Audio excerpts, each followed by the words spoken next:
함께 보실 말씀 이제 요한복음 6장으로 넘어갑니다. 요한복음 6장 1절부터 15절 말씀입니다. 요한복음 6장 1절부터 15절 말씀 오늘도 한 절씩 교독하도록 하겠습니다. 그 후에 예수께서 디베라의 갈릴리 바다 건너편으로 가시매 큰 무리가 따르니 이는 병자들에게 행하시는 표적을 보았음이로라. 예수께서 산에 오르사 제자들과 함께 거기 앉으시니 마침 유대인의 명절인 유월절이 가까운지라. 예수께서 눈을 들어 큰 무리가 자기에게로 오는 것을 보시고 빌립에게 이르시되 우리가 어디서 떡을 사서 이 사람들을 먹이겠느냐 하시니 이렇게 말씀하시면 신이 어떻게 하실지를 아시고 빌립을 시험하고자 하심이라. 빌립이 대답하되 각 사람으로 조금씩 받게 할지라도 200데나리온의 떡이 부족하리이다. 제자 중 하나 곧 시몬 베드로의 형제 안드레가 예수께 여짜오되 여기 한 아이가 있어 보리떡 5개와 물고기 2마리를 가지고 있나이다. 그러나 그것이 이 많은 사람들에게 얼마나 되겠사옵나이까. 예수께서 이르시되 이 사람들로 앉게 하라 하시니 그곳에 잔디가 많은지라. 사람들이 앉으니 수가 5,000명쯤 되더라. 예수께서 떡을 가져 축사하신 후에 앉아있는 자들에게 나눠주시고 물고기도 그렇게 그들의 원대로 주시니라. 그들이 배부른 후에 예수께서 제자들에게 이르시되 남은 조각을 거두고 버리는 것이 없게 하라 하시므로 이에 거두니 보리떡 5개로 먹고 남은 조각이 12바구니에 찼더라. 그 사람들이 예수께서 행하시는 표적을 보고 말하되 이는 참 세상에 오시는 그 선지자라 하더라. 같이 읽겠습니다. 그러므로 예수께서 그들이 와서 자기를 억지로 붙들어 임금으로 삼으려는 줄 아시고 다시 혼자 산으로 떠나가시니라. 아멘. 오늘 보면 여러분 다 아시는 오병이어 기적에 관한 내용이죠. 예수님께서 수많은 이적을 행하셨지만 요한복음에 7개 이적이 기록되어 있지만 정말 그 중에서 유명하기로 둘째가기는 서러운 놀라운 이적이 이 오병이어 사건입니다. 오병이 보리떡 5개, 이어 이게 한자죠. 물고기 2마리로 남자 머릿수만으로 5,000명을 먹이신, 그것도 배 터지게 먹이신 기적이니까 엄청납니다. 예나 지금이나 예수님 따르는 사람 중에 누가 많죠? 성별이 여성이 많았습니다. 사회적인 약자들. 그리고 게임도 별로 없고 재미난 놀이거리도 없던 시절이라 뭐 볼거리가 있으면 아이들도 벌떼처럼 몰려들었습니다. 제가 있던 아프리카 상황이 비슷한 것 같습니다. 따라서 대충 계산해봐도요, 남자만 5,000명이다 하면 여자들은 한 2배 잡고 아이들은 한 3배 잡으면 몇 명일까요? 3만 명. 여자들 2배 잡으면 10,000명, 아이들 3배 잡으면 15,000명 하면 한 3만 명을 먹이신 것으로 이렇게 추정됩니다. 본문 2절에 보니까 요한은 이 수많은 군중들이 예수님이 병 고치는 표적을 보고 신기해서 쫓아왔다 이렇게 표현하고 있습니다. 큰 무리가 따르니 이는 병자들에게 행하시는 표적을 보았음이로라. 제가 여러 번 말씀드렸는데 유대인들은 이 표적을 참 좋아합니다. 유대인들은 표적을 구하고 헬라인들은 지혜를 찾는다. 바울이 이렇게 얘기할 정도로요. 근데 정말 유대인들이 예수님께 늘 요구하던 게 이거였어요. 네가 그리스도면 표적을 좀 보여다오. 여러분 왜 유대인들이 이렇게 표적 좋아할까요? 뭐 지금 시대 현대인들도 표적 좋아하긴 하지만 특별히 좋아했습니다. 생각 안 해보셨죠? 왜 표적을 좋아할까? 저도 이제 말씀 준비하면서 곰곰이 한번 생각해봤는데 그 유대 민족의 시작이 어디였습니까? 저희 창세기 공부했으니까 유대 민족의 시작. 아브라함, 이삭, 야곱 이렇게 생각이 떠오르면 이건 한 가족 단위잖아요. 그러니까 민족적인 유대 민족이라는 그 민족적인 정체성이 시작된 시점은 언제죠? 출애굽 때예요. 출애굽 때. 시작부터요. 정말이지 당대의 가장 큰 나라가 완전히 무너져 내릴 정도로 엄청난 10가지 이적을 체험합니다. 홍해가 갈라지는 그 한복판을 건너는 경험도 하고요. 이렇게 시작된 출애굽 여정 그 40년의 광야 생활 동안 하나님께서 정말 수많은 표적들을 통해서 자신의 권능을 보여주셨어요. 근데 이런 체험을 통해서 뭘 가지게 됐냐면 자신들만이 하나님이 선택한 선민이다 하는 확신을 가지게 됐습니다. 역사적으로 표적을 좋아할 수밖에 없는 그런 민족이 유대 민족이 아닐까 싶어요. 근데 이 유대인들은 자신들이 보기 원하는 표적이 있습니다. 그토록 기다리던 그 메시아가 온다면 과연 이러한 표적을 보여줄 것이다 하는 그런 기대가 있었습니다. 어떤 표적일까요? 예를 들면 로마의 압제로부터 로마 제국을 압도할 만한 정치력과 힘을 보여줄 그럴 표적, 아니면 자신들의 어떤 필요를 채우기 위해서 그러고도 남을 경제적인 대국을 이룰 수 있는 그 막강한 메시아다운 표적을 보기를 원했습니다. 저희가 지금 미국 대선을 앞두고 있는데 어떤 정책을 우리가 원하죠? 대국의 힘을 보여주고, 우리 이민자들 말고 미국인들은 그래요. 대국의 힘을 보여주고 그리고 경제를 살릴 정책을 기대하고 또 그런 사람을 뽑으려고 합니다. 유대인들과 기대가 같아요. 어쨌든 이 오병이어의 기적은요, 효과 만점이었습니다. 사람들이 가장 바라던 그런 표적을 나타낸 거예요. 수만 명의 군중이 배도 불렸겠다. 또 예수님의 그 놀라운 이적을 눈으로 목격했겠다. 아주 난리가 났습니다. 근데 그 전의 표적들은 나랑 상관없는 사람들이 병이 낫는 표적이잖아요.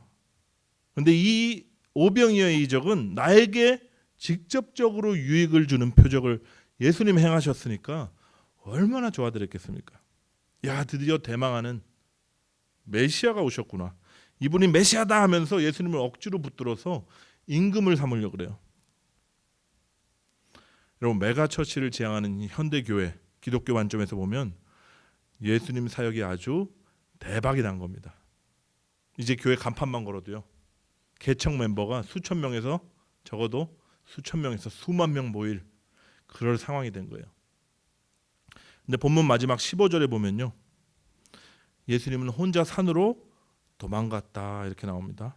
본문 14절과 15절 함께 보면요, 그 사람들이 예수께서 행하신 표적을 보고 말하되 이는 참으로 세상에 오실 그 선지자라.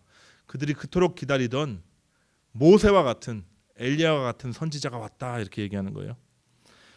근데 그러므로 예수께서 그들이 와서 자기를 억지로 붙들어 임금으로 삼으려는 줄 아시고 다시 혼자 산으로 떠나가시니라 이렇게 나오죠. 여러분, 예수님은요, 저희 목사들과는 달랐어요. 교회 부흥이라는 성장 기치를 들고 군중들 모이기에 혈안이 되어 있는 그런 비즈니스맨들과는 아예 다른, 도저히 이해할 수 없는 반응을 보이신 겁니다. 요한복음을 보면서 계속 강조드렸듯이요, 예수님께서는 이적과 기사를 통해서 자신의 능력과 신분을 증명하지 않으셨습니다. 너희 봤지? 야, 인간이 어떤 이런 일을 행할 수 있어. 내가 이 정도다 하는 그런 말씀을 하신 적이 없으세요. 사람들이 열광하고 따르면 도망가기 바쁘셨습니다. 그리고 늘 흥분과 도가니의 그 와중에 찬물을 확 끼얹는 말씀을 하셨고요. 다음 주에 우리가 살펴보겠지만 이렇게 얘기하셔요. 너희 배불려 주니까 너희 나를 쫓는구나. 썩을 양식만 구하지 말고 영생하도록 있는 양식을 좀 구해라. 사람들이 묻죠. 어떻게 하면 하나님 일을 하오리까? 나를 믿는 것이 하나님의 일이다. 그리고 이런 얘기하세요. 내가 바로 하늘에서 내려온 떡이다.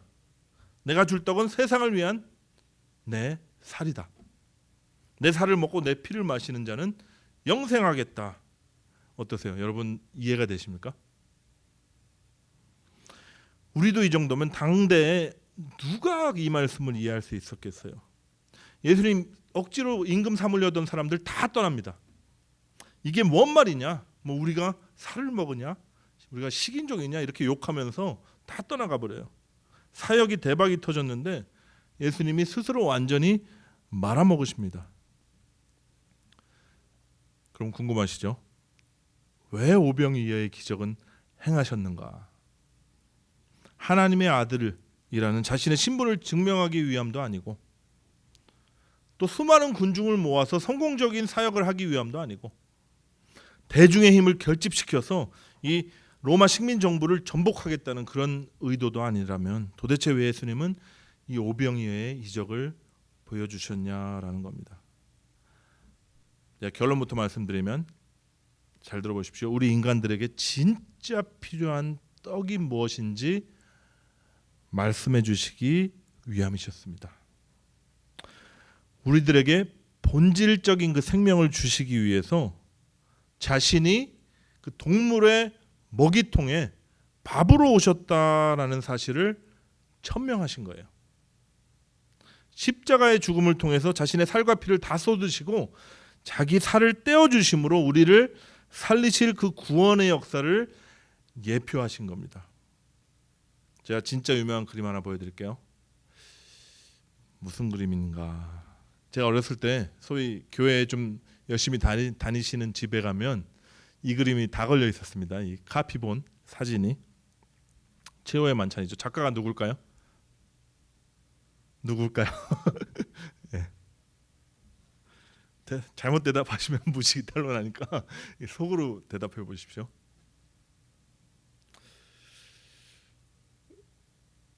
1번 1번 레오나르도 다빈치, 2번 미켈란젤로. 몇 번일까요? 속으로 대답하시는군요. 예. 예. 마가교회는 다 2번이라고 제가 항상 그랬는데 제가 2번 고르시라고 1번이 답입니다. 이번에는 예, 다빈치입니다. 예, 저도 이제 처음에 보고 헷갈렸어요. 생각해 보니까 미켈란젤로 아닌가 이렇게 생각을 했었습니다. 예. 틀리시면 계시면 너무 상심해하지 마시고 저기 있는 목사랑 내가 같은 수준이다 이렇게 안심하시면 되겠습니다. 어쨌든 최후의 만찬 기사를 보면 이렇게 나와요. 그들이 먹을 때 예수께서 떡을 가지사 축복하시고 떼어 제자들에게 주시며 이르시되 받아 먹으라 이것은 내 몸이니라. 여러분, 예수님께서 십자가에서 살이 찢기시고 피를 쏟으셔서 우리를 살리실 그 역사를 이 떡과 포도주를 통해서 보여주시는 장면이죠. 근데 오늘 본문 11절에 보면 이렇게 나와요. 예수께서 떡을 가져 축사하신 후에 앉아있는 자들에게 나눠주시고. 좀 흡사한 것 같지 않나요? 최후의 만찬 말씀과 그런 것 같기도 하고 아닌 것 같기도 하고 뭐 이런 표정들이라 제가 마태가 어떻게 기록했나 같은 말씀을 한번 보여드릴게요. 하늘을 우러러 축사하시고 떡을 떼어 제자들에게 주심에 제자들이 무리에게 줬다 이렇게 기록하고 있어요. 최후의 만찬에서 뭐라고 하셨죠? 예수께서 떡을 가지사 축복하시고 떼어 제자들에게 주셨다 이렇게 기록하고 있었어요. 진짜 비슷하지 않나요? 성경에 보면 예수님께서 떡을 주셨다 할 때 꼭 떡을 떼서 주셨다 이렇게 표현합니다. 이는 십자가의 죽으심을 통해서 자기의 살을 떼어서 우리를 살리시겠다는 그런 의미예요. 최후의 만찬에서 떡을 떼어주시는 이 행위를 통해서 십자가의 죽으심을 설명하고 있다면 오늘 오병이어의 이적을 통해서는 이러한 그림을 예표하고 있습니다. 그런 이적이었어요. 이제 오병이어의 전체적인 주제나 그 깊은 의미는 알았으니까 여기서 땡 하고 끝났습니다 하면 참 좋겠지만 지금 저희 21세기를 살아가고 있는 사람들 아닙니까? 이렇게 끝나면 나와 상관없는 성경의 이야기로 끝나잖아요. 그래서 이 극적인 드라마에 등장하는 세 부류의 사람들에게 우리가 감정이입을 한번 시도해 보도록 하겠습니다. 여러분 드라마 많이 보셨으니까 그 여주인공의 감정이입하는 그 실력으로 한번 감정이입 해보도록 하겠습니다. 이제 첫 번째 사람은요, 엑스트라 중에 엑스트라죠. 바로 큰 무리 중에 한 명이 되어 보시겠습니다. 예수께서 38년 된 병자를 일으키셨죠. 이걸 목격한 사람도 있었을 테고 그 얘기를 소문을 들은 사람도 있었을 거예요. 둘 중에 어느 쪽을 할까 하다가 그냥 소문 들은 사람이라고 한번 쳐보십시다. 친구들이 와서 막 호들갑을 떨어요. 야, 들었냐? 손만 얹으면 귀신이 떠나가고 병자들이 벌떡벌떡 일어나는 그 신통한 선지자가 우리 마을에 온댄다. 속으로 생각하겠죠. 아, 진짜? 그 사람들이 수군거리는 것처럼 이 사람이 진짜 메시아일까? 이런 궁금증에 이제 예수님을 찾아 나섭니다. 근데 자기같이 예수님 찾는 사람이 구름대같이 많은 거예요. 그 많은 군중 사이로 그 유명한 분을 찾으려니까 많은 시간이 걸립니다. 막 헤매다닙니다. 밀고 밀치고 또 병자들은 얼마나 많이 누워서 길을 막고 있는지 예수님 근처 가기가 하늘의 별 따기예요. 햇살은 뜨겁고 목은 마르고 또 한참을 헤매고 다니니까 배에서 이제 꼬르륵 소리가 납니다. 급하게 나오느라 도시락 챙겨오는 것도 까먹었고 또 여기 빈들을 보니 밥 사 먹을 곳은 전혀 없어 보여요. 그냥 쫄쫄 굶고 있을 수밖에 없구나 하던 찰나에 제자들이 소리치는 게 들려요. 자, 앉으십시오. 식사 시간입니다. 음식을 나눠 드릴 테니까 삼삼오오 앉으세요. 사람들이 수군대죠. 이 많은 음식이 도대체 어디서 난단 말이냐. 말하는 제자들의 표정을 보니까 자신 없어 보이고 어리둥절한 표정이에요. 근데 그때 저 멀리 예수라는 사람인 것 같은데 갑자기 하늘을 우러러 기도를 하는 거예요. 손에 뭔가 들고 있는데 얼핏 보니까 물고기 하나, 그 다음에 떡 한 조각 들고 기도를 합니다. 그리고 나선 제자들이 떡과 물고기를 나눠주기 시작하는데 끝도 없이 나오는 거예요. 사람이 많으니까 물고기 한 마리, 떡 한 조각만 가지십시오 이러는 게 아니라 원하는 대로 먹으라는 거예요. 사람들이 아주 신나서 떠드는 소리 들립니다. 이 사람이 진짜 메시아구나. 메시아가 아니면 어떻게 저런 일을 행할 수 있냐. 물고기 하나랑 떡 한 조각 들고 기도만 했는데 바구니에서 끊임없이 계속 나오네. 내가 내 눈으로 똑똑히 봤다. 사람 멀리 있어서 사실인지 확인할 방법은 없지만 이게 사실이라면 진짜 신기한 일이에요. 배가 부르니 기분도 좋고요. 뜻하지 않게 배도 채우고 신기한 구경도 했으니까 참 잘 왔다 하는 생각이 듭니다. 사람들이 소리칩니다. 이 사람이 행하는 표적을 봐라. 이 사람이 진짜 우리가 기다리던 모세와 같은 선지자다. 로마를 무찌르고 다윗 왕국을 재건할 왕이 바로 이 사람이다.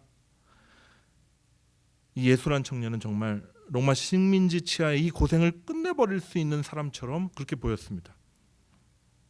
떠드는 군중과 함께 예수는 메시아다, 유대인의 왕이다 하고 소리를 지르고 있는데 그 예수가 이제 안 보이는 거예요. 지금 한창 인기가 있는 하늘을 찌르고 있는 와중에 그 사람이 갑자기 사라져버린 겁니다. 듣지 않니 홀로 산 쪽을 향해서 걸어갔다고 하는데 어디서 뭘 하는지 한번 찾아 나서야겠습니다. 이게 그 군중들이 상태였던 것 같아요. 여러분, 우리 모습 같지 않나요?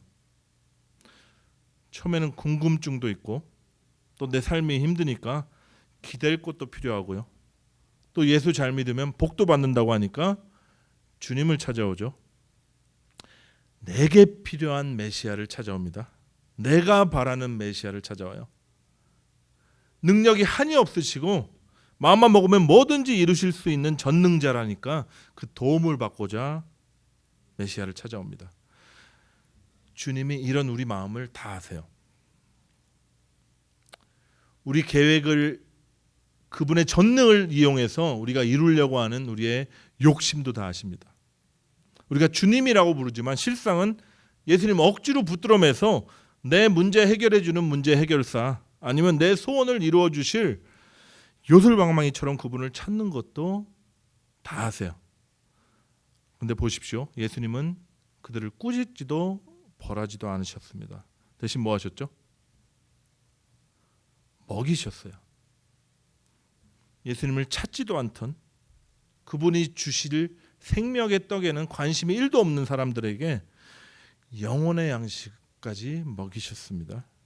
알아듣지도 못하는 자들에게 자신이 생명의 떡이다 이 말씀을 하셨어요.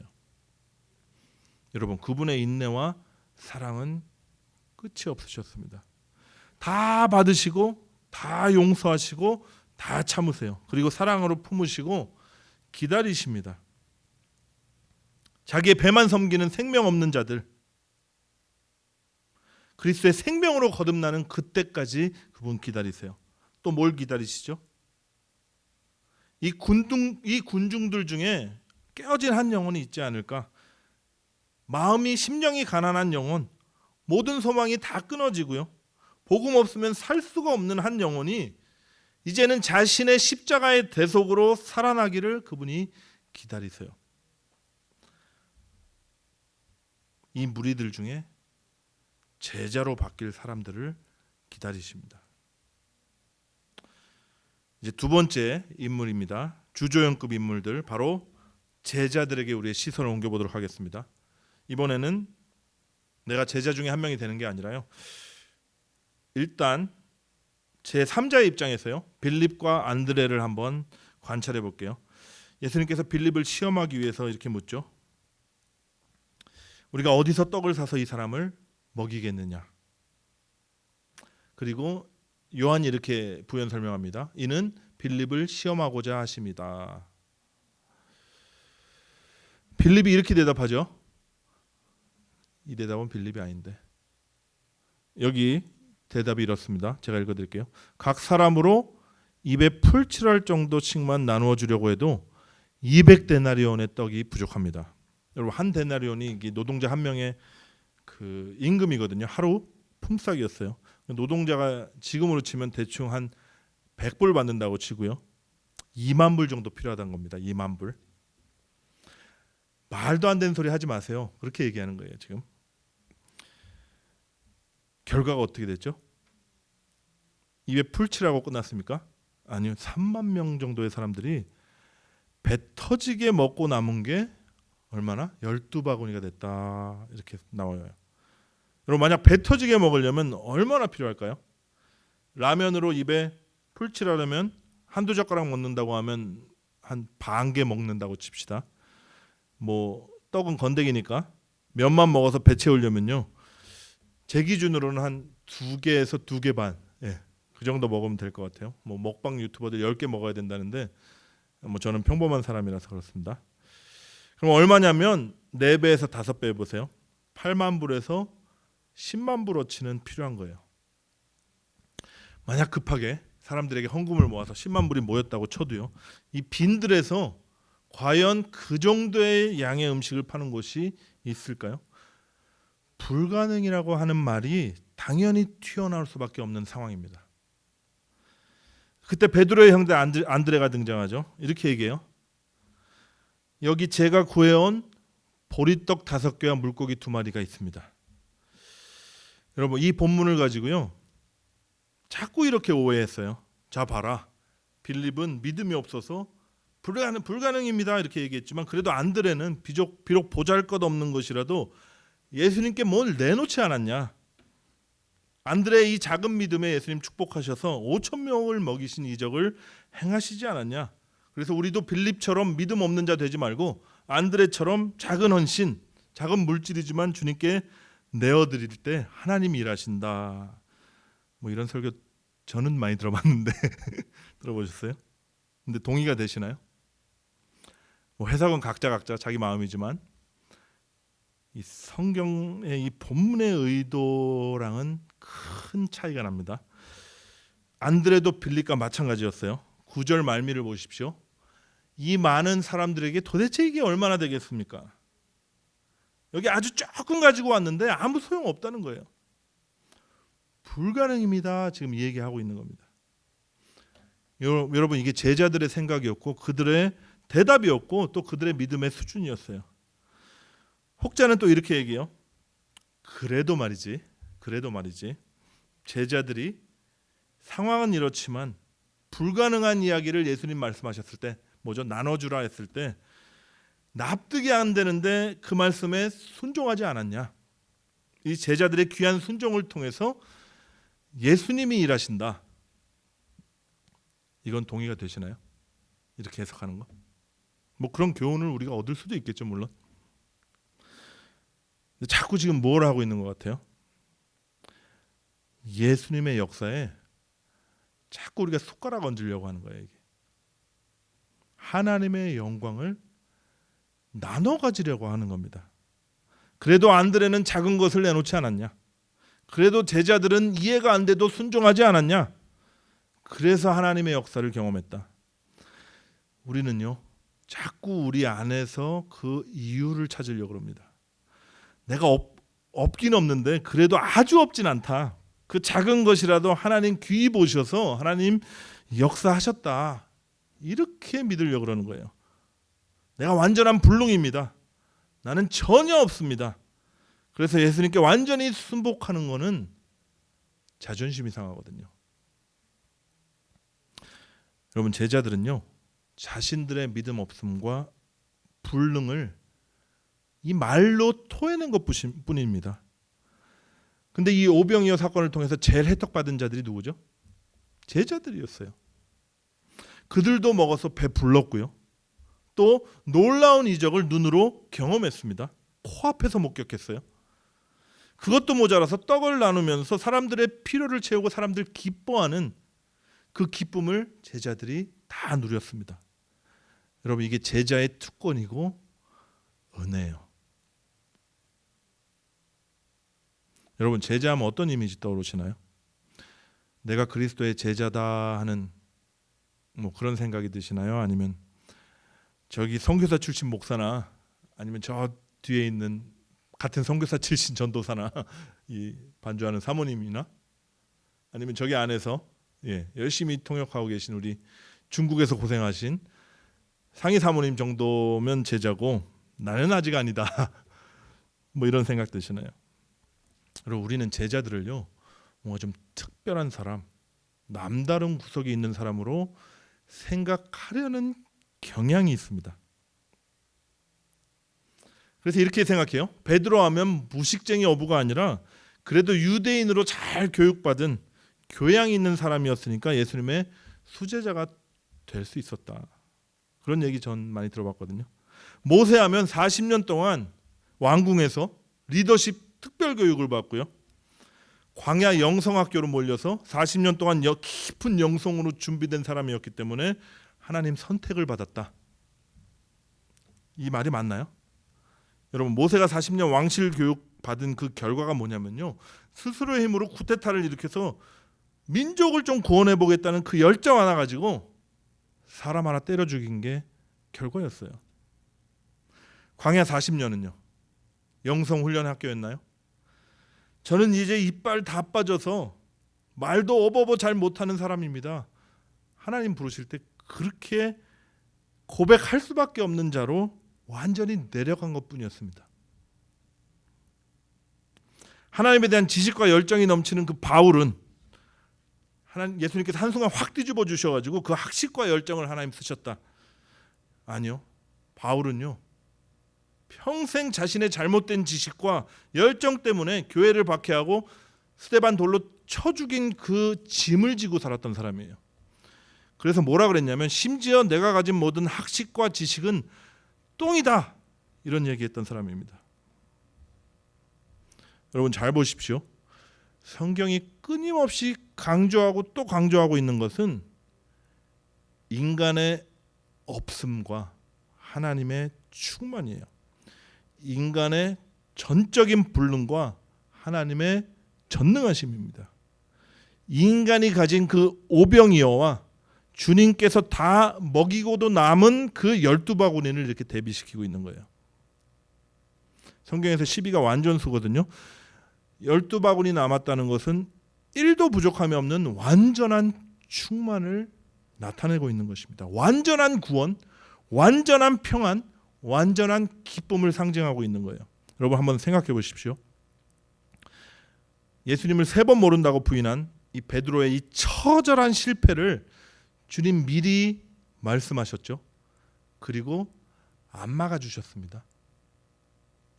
오히려 이 실패의 경험이야말로 베드로가 끝까지 대사도의 길을 걸을 수 있는 밑거름이 되었다는 것을 여러분 기억하시죠?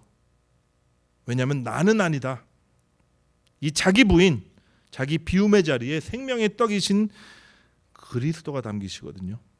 그리고 그분의 살을 먹고 그분과 하나됨을 누리는 자들의 삶을 통해서 그리스도가 친히 생명을 낳는 그 일을 하시는 것입니다. 저와 여러분 누구도 예외 없어요. 하나님께서 부르신 자들은요, 다 그리스도의 제자로 부르셨습니다. 희생을 강요하고요, 불 속에라도 들어가서 너희들 구령의 사역, 사람들을 구원해라, 아니면 몸이 부셔져라 하나님을 위해서 일하라고 부르신 게 아니에요.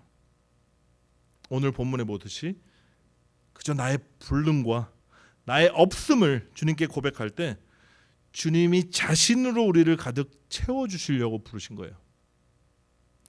생명의 떡이신 그리스도를 먹고 우리를 배불리시려고 내 안에 계신 주님께서 행하시는 그 역사를 우리가 목도하도록 그리고 주님의 손과 발이 돼서 사랑과 생명을 나누는 그 기쁨에 참여하도록 우리를 부르신 겁니다. 오늘 오병이어를 체험한 제자들처럼요. 이제 마지막 감정이임 대상입니다. 보리떡 5개와 물고기 2마리를 내어놓은 무명의, 이름도 나오지 않는 무명의 등장인물 있죠. 당시에 사람 취급도 받지 못하던 한 아이였다 이렇게 나옵니다. 아역배우 한번 배워보시죠. 본문 8절과 9절 전반부로 한번 가볼게요.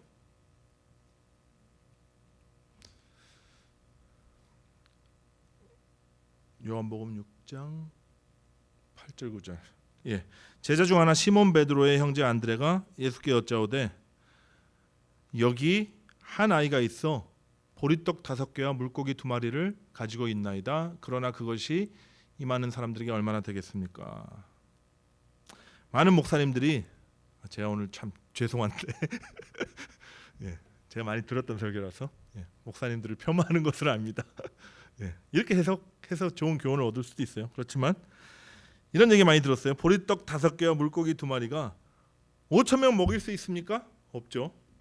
그런데 이 보잘것없는 것을, 이 작은 아이가 보잘것없는 작은 것이라도 예수님께 바치면 주님께서 뻥튀기를 제대로 하셔가지고 5,000명 아니 5만 명도 먹일 수 있습니다. 믿는 사람 아멘. 이렇게 끝나면 다 좋은데 한마디 덧붙입니다. 지금 여러분 보잘것없는 200만 원이라도 건축 헌금으로 바치시면 주님께서는 20억 아니면 200억 되는 예배당을 우리에게 허락해 주실 줄 믿습니다. 믿는 사람 아멘. 이런 식으로 여러분 예수님이 뻥튀기 장사인가요? 좀 민망한 표정들이신데 여러분 이 오병이어의 사건 저자의 의도를 우리가 잠깐 제껴두면 딱 이렇게 써먹기 좋은 본문입니다. 그렇다면 왜 한 아이를 등장시키고요? 또 굳이 떡 5개랑 물고기 2마리를 가지고 이적을 베푸셨을까요? 여러분 다른 복음서에 보면 이 아이가 안 나와요. 그냥 예수님께서 제자들에게 너희가 먹을 것을 주라 이렇게 얘기하시고요. 제자들이 우리에겐 떡 5개와 물고기밖에 없습니다. 이렇게 대답하는, 그렇게 묘사되어 있어요. 여러분 요한이 이 작은 아이를 등장시킨 의도가 무엇일까요? 저는 개인적으로 이렇게 생각해요. 이 한 아이와 떡 5개와 물고기 2마리가 같은 의미를 가지고 있다. 그래서 요한은 이중으로 강조하고 있다. 뭘 강조하려고 그럴까요? 잘 들어보십시오. 이 떡 5개와 물고기 2마리는요, 우리가 이제까지 이해하던 것처럼 보잘것없지만 우리가 가진 모든 것을 상징하지가 않습니다. 우리가 내어놓을 수 있는 어떤 정성이나 어떤 작은 열심이나 작은 믿음도 아니에요. 가진 것 없으니 내 한 몸 바칩니다. 이건 더더욱 아닙니다. 그저 필요한 양에 비해서 턱없이 부족한 것을 강조하기 위해서 등장하는 소품이에요. 여러분 문학 좀 아시죠? 아무런 소리도 나지 않는 그 조용한 밤을 강조하려면 어떻게 표현합니까? 쥐새끼 소리 하나 나지 않는 밤이었다 이렇게 쓰면 맛이 없죠. 이건 어떠세요? 시계바늘 소리가 온 신경을 파고드는 바늘처럼 나를 찌르는 밤이었다. 제가 한번 만들어봤거든요. 실감나지 않나요? 이 떡 5개랑 물고기 2마리는요, 이런 시계바늘 소리와 같은 문학적인 장치였어요. 우리가 가진 것은 아무것도 아니다. 이것을 강조하는 것이에요. 필요한 건 20만 불인데 그렇게 얘기했었죠. 빌립이. 우리는 개털입니다. 이렇게 얘기하는 것보다 20만 불이 절대적으로 필요한데 주머니를 다 털어보니 펜이 2개 나왔습니다. 먼지뿐이네요. 이렇게 얘기하면 더 실감나는 법입니다. 우리의 없음과 우리의 불능이 더 강조되는 것이에요. 근데 요한은 아무것도 아닌 그 한 사람, 그 무명의 한 아이를 등장시켜서요, 우리의 절대적인 가난, 절대적인 결핍과 그 무능을 이중으로 강조하고 있는 것입니다. 저는 이 아이를 묵상하면서 혹시 그런 마음이 좀 들었어요. 내 내면에 있는 나는 스스로 어쩔 수 없는 그 애처롭고 가련한 한 아이가 아닐까 하는 생각도 들더라고요. 이게 너무 나간 것 같아서 여기서 멈추고요. 사실 예수님은요, 무에서 유를 창조하신 창조주 아니십니까? 근데 왜 우리의 결핍을, 존재적인 가난을 가지고 5천 명을 먹이신 이적을 행하셨을까요? 그냥 아무것도 없는 곳에서 기도를 했더니 갑자기 땅에서 나무가 두 그루가 쫙 올라와서 한쪽에는 떡이 주렁주렁 맺히고 한쪽에는 물고기가 주렁주렁 맺혔다. 이러면 더 훨씬 기적답지 않을까요? 더 드라마틱한 장면이 연출되지 않았을까요? 제가 다시 강조드리는 것은 예수님의 목적은 기적 자체가 아니었습니다. 또 드라마틱한 장면을 보여주므로 사람들이 열광하고 자신을 따르도록 하는 것은 더더욱 아니었어요. 예수님은요, 가장 보잘것없는 지극히 작은 한 영혼이 자신의 불능과 공허와 결핍을 주님께 내어놓기를 원하셨습니다. 그리고 그곳을 시작점으로 삼으셔서요, 그 비어진 자리를 자신으로 채워주기를 원하셨어요. 여러분 명심하십시오. 하나님의 일은 우리 가진 것을 뭘 내놓아서 뭐 우리가 행하는 것이 아니에요. 다음 주에 보겠지만 예수님께서 이렇게 얘기하세요. 하나님께서 보내신 이 곧 나를 믿는 것이 하나님의 일이니라. 근데 그러려면 먼저 우리 있는 그들의 모습으로 주님께 나아가야 합니다. 여러분 자존심 부리지 마시고 주님 주신 그런 물질들, 주님 주신 재능들, 주님 주신 이 생명 내 것인 양 주님 앞에 내놓으려고 그러지 마시고요. 우리의 존재적인 그 가난과 결핍을 그분에게 내어드려야 합니다. 상한 심령과 통회하는 마음 우리가 드려야 돼요. 우리 내면에 애처롭게 떨고 있는 그 작은 아이를 우리가 내어 놓아야 합니다. 이 지점이 바로 하나님의 역사를 경험하는 시작점이에요. 여러분 오병이어가 시작이에요. 제자가 되는 그 시작점 예수님 뭐라고 그랬죠? 자기를 부인하고 자기 죽은 십자가 지고 나를 따라와라. 우리는 군중처럼 주님께 처음에 몰려 나왔지만 그분의 은혜가 임하면 내가 한 작은 아이임을 깨닫게 됩니다. 그리고 내가 가진 것이 아무것도 없어서 나의 불능과 나의 이 텅 빈 이 공허를 내가 내어드릴 때, 내 존재를 내어드릴 때 주님께서 일하세요. 주님께서 채우시고 역사하십니다. 이제는 비로소 나 죽은 십자가 지고 그분을 따르는 제자가 되는 것이죠. 오병이어 이 없음에서 시작해서 그 비어진 자리에 주님이 당기면 주님의 일을 하게 되는 거예요. 주님께서 친히 행하심으로 우리의 삶이 주님의 삶처럼 살게 되는 겁니다. 어떻게요? 내 살을 떼서 남을 먹이는 일을 하게 돼요. 내 살을 떼서 남을 살리는 일을 하게 되고요. 내가 죽어서 남이 살아나는 역사를 보게 됩니다. 그리스도를 따르다가 손해보고 망해도 그래도 주님 한 분만으로 기뻐하면서 즐거워하는 정신 나간 사람들이 돼요. 욕먹고 초대교회 성도들처럼 매 맞고 억울해도 그저 웃으면서 넉넉히 이길 수 있게 되고요. 고난과 역경 가운데서도 나를 구원해 주신 그 주님의 그 사죄의 은총 하나만으로 찬송하면서 기꺼이 희생할 수 있는 세상이 감당할 수 없는 사람들이 될 것입니다. 어떻게요? 모든 것이 전적인 주님의 은혜로 시작됐고 주님의 은혜로 그분이 성취하실 일입니다. 오병이어를 내어드리는 그 자리에 시작된 이 은혜의 역사가 신의 성품에 참여하며 하나님의 영광의 찬송이 되는 그 영광의 자리까지 반드시 우리를 이끌어 가실 줄 여러분 믿으십시오. 군중에서 한 아이로, 그 작은 아이에서 제자로, 오병이어에서 12바구니에 꽉 찬 세상을 살리는 양식으로 우리를 바꾸시는 그 주님을 이 시간 찬양하기를 원합니다.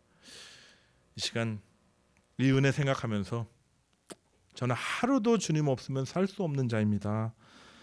이 마음으로 우리 다 같이 일어나셔서 찬양 올려드리고 축도로 예배 마치도록 하겠습니다. 하나님 아버지, 정말 작은 아이같이 아무것도 가진 거 없던 저희들 예수 그리스도께서 찾아오셔서 하나님의 충만으로 풍성으로 빛으로 채우심을 인하여 이 시간 감사를 드립니다. 우리가 이제는 우리의 살을 때요, 또한 우리의 희생과 죽음을 통해서 남들이 살아나고 주변이 살맛이 나며 정말 세상이 살아계신 예수 그리스도를 보는 놀라운 복된 삶으로 이끌어 주옵소서. 오늘 주님께 나올 때 우리의 마음과 우리의 정성 그리고 우리의 삶을 담아서 올려드리는 모든 헌금 주님 기뻐 받아주시고, 모든 것이 주님으로부터 나왔음을 고백하오니 하나님의 뜻에 합당하게 많은 영혼을 살리는 데 귀하게 사용하여 주시옵소서.